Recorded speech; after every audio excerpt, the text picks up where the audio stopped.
Flowers, trees, open spaces and even edible plants. This community park in Holgate is the heart and soul of the area. But now something is threatening to destroy this haven and replace the sounds of peace and quiet with car engines. As part of the York Central development, there needs to be a road leading into the site. But these residents didn't realise that it could be going straight through their village green.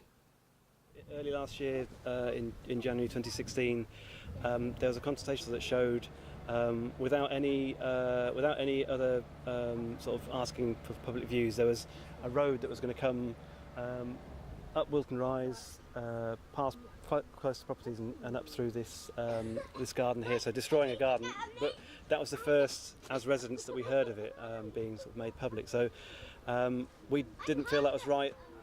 Because of the garden and the park, it's definitely become a bit of like a village, and we do refer to Holgate Community Garden and Park as our village green. So it's done such a lot of good for it to just be thoughtlessly destroyed. It isn't right, really.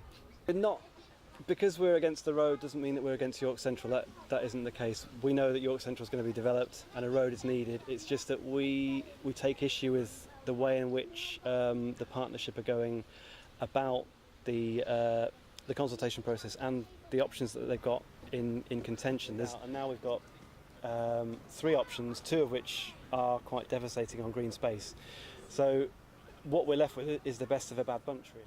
The park has become an extended garden to many of the local households.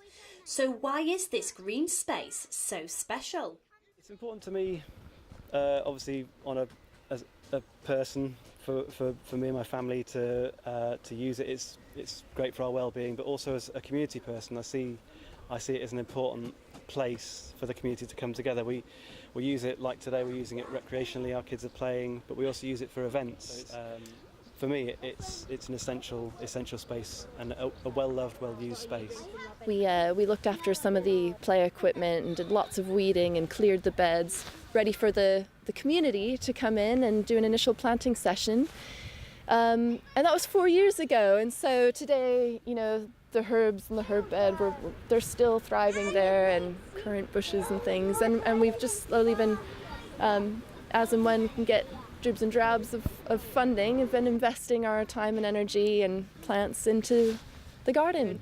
And so it's gone from being this really quite derelict, unloved site to a place that has become really, really vital. It's like our village green for our community.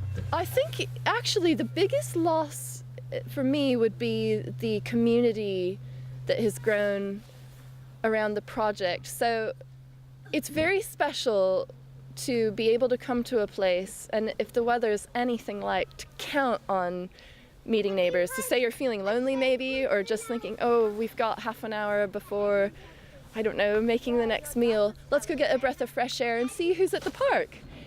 Somebody inevitably is here. It may be someone you've never met, but often it's someone that you know. And that would be tragic for us to lose that. The residents each have their own reason for wanting to save the park. We've planted peas, we've planted... I don't really remember because we've planted so many things. Like eating the kale and playing. I love the basketball court. I will feel very sad because I wouldn't get to play basketball. I wouldn't get to go down the slide with my skateboard. That would be very hurtful. It would be such a loss to instead have a noisy, polluting, unsightly, unsafe road, right here, right through what is now a very peaceful, nurturing space. In a statement, York Central Partnership said the southern access option for York Central, which would join Holgate Road, is one of 3 access options currently being consulted on by the partnership.